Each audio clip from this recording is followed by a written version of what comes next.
नमस्कार दोस्तों, मेरा नाम रिजवाना शेख है।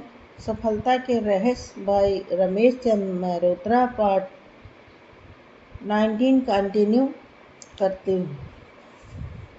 पैसे वापस करें। उस व्यक्ति ने अपनी साइकिल स्टैंड पर रखी, जिसका किराया 1 रुपया देने के लिए उसने स्टैंड वाले को 2 रुपए का नोट दिया। स्टैंड वाले ने 75 पैसे वापस करते हुए कह दिया कि बाकी चिल्लर उसके पास नहीं है। व्यक्ति ने मेडिकल स्टोर से कुछ दवाएं खरीदी। बिल 44 रुपए का था। उसने दुकानदार को 50 का नोट दिया। दुकानदार ने बस 5 का नोट वापस करके छुट्टी पा ली। व्यक्ति ने खिड़की मैन से रायपुर से बिलासपुर तक का पैसेंजर का कुछ किराया पूछा। खिड़की मैन सुनते ही नाराज हो गया, क्योंकि टिकट 19 रुपए का था, जबकि वह प्रत्येक ऐसे यात्री को 1 रुपया वापस नहीं कर रहा था जो उसे 20 रुपए देते थे। व्यक्ति ने रसोई गैस के सिलेंडर के लिए एजेंसी वाले को 135 रुपए दिए। कीमत 135 रुपए 10 पैसे थी। गैस वाले ने शेष पैसों की वापसी के बारे में कोई शब्द नहीं कहा। उपर्युक्त उदाहरण देने का मतलब बिल्कुल साफ है। आज ग्राहक इस मामले में विक्रेताओं के हाथों हर तरह मुड़ रहा है। कारण चिल्लर की कमी है। विक्रेताओं की नीयत में खराबी ज़्यादा है। उनमें एक भी ऐसा लाल नहीं दिखता जो ग्राहक से उदाहरण के लिए 14.5 रुपए का बिल होने पर 15 न लेकर 14 ले ले।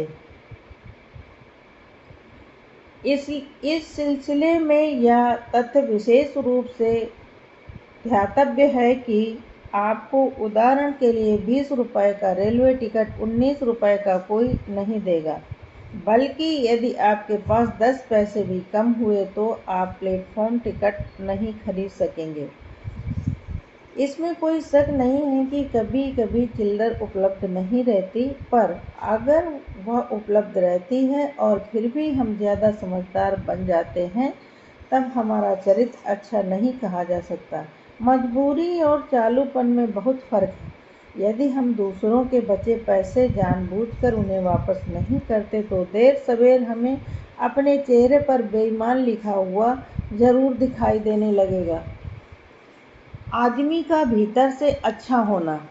जो आदमी भीतर से जितना ज़्यादा अच्छा और बड़ा होता है, वह अपने लिए उतनी ही शान शौकत की ज़रूरत नहीं समझता। उसे अपनी अच्छाई और बड़प्पन का सबूत शाही भोजन, बेशकीमती कपड़ों और आलीशान मकान आदि से नहीं देना पड़ता। वह आंतरिक गुणों के कारण ही अपना अभीष्ट पा लेता है। निश्चित रूप से महामानव का अनुसरण करते हुए यथाशक्ति अधिकाधिक जनहित संपादन करना होता है। इस सिलसिले में बुद्ध, महावीर, कबीर, गांधी आदि से सीख ली जानी चाहिए, जिनकी खान पान और रहन सहन से संबंधित बाहरी ज़रूरतें नगण्य थीं।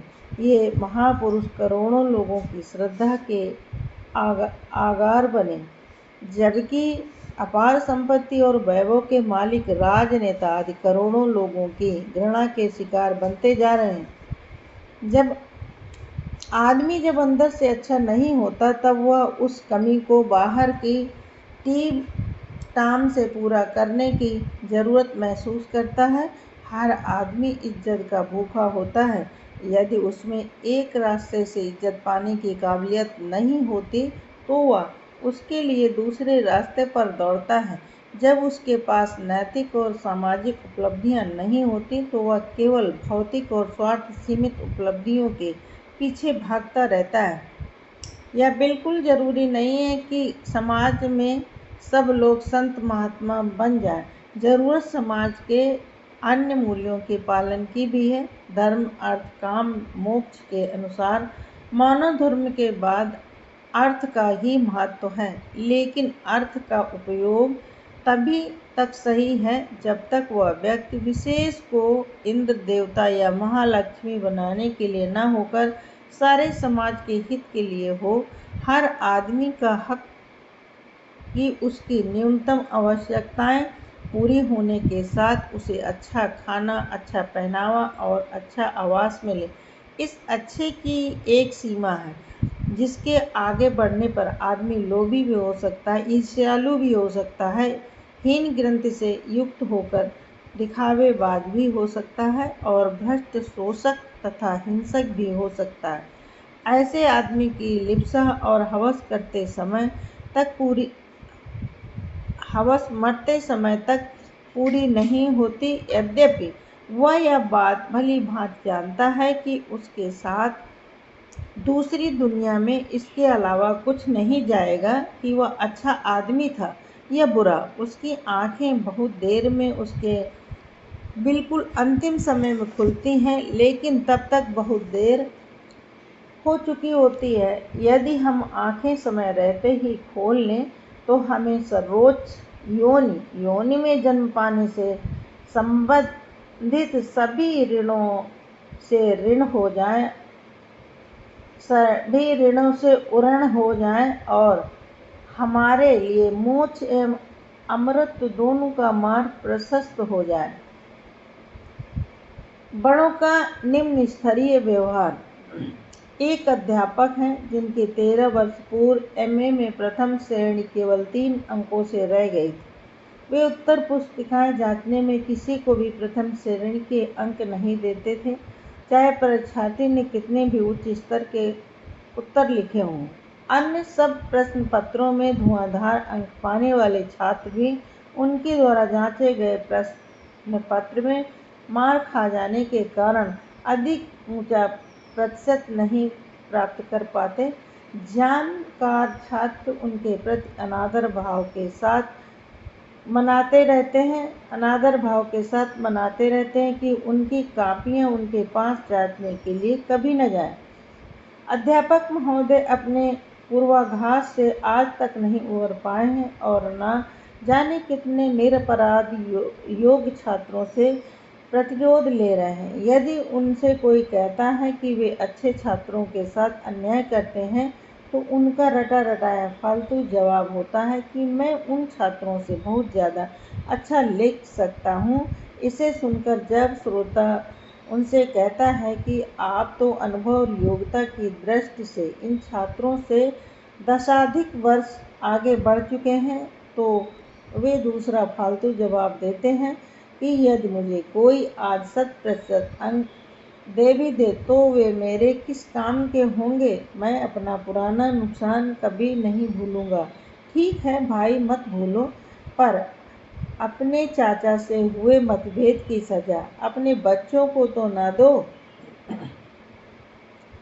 किसी की यह मनोवृत्ति कि यदि मेरा नुकसान हुआ है तो मैं अपने हाथ से किसी का भी फायदा नहीं होने दूंगा, एक मानसिक रोग है। ऐसा व्यक्ति जड़ हो जाता है, उसकी बुद्धि सीमित और हृदय संकुचित हो जाता है। उसमें ना तो सही तर्क रह जाता है और ना आवश्यक संवेदनाएं। एक शब्द में वह मानव नहीं रह जाता। हमारा मानव तो इस बात में है कि हम विपरीत परिस्थितियों में भी मानवोचित व्यवहार न छोड़ें, वरना हमें अच्छा बनने की चाह के होने का कोई मतलब नहीं। अच्छा वही बन सकता है जो दूसरों का भला जरूर सोचे। एक और अध्यापक की बात सुने। महोदय एक विश्वविद्यालय में उच्च पद पर पदस्थ हैं। एक शोध छात्र के शोध प्रबंध के परीक्षक नियुक्त हुए। 4 स्मरण पत्रों के बाद साल भर में रिपोर्ट भेजी। संयोग से मौखिक परीक्षा हेतु भी बुलाए गए। नखरों पर नखरे की अभी बहुत व्यस्त हूँ। 3 माह, 6 माह, 9 माह मना भी नहीं करते कि परीक्षक दल दिया जाए। प्रबुद्ध कहलाकर भी मानवोचित व्यवहार से दूर।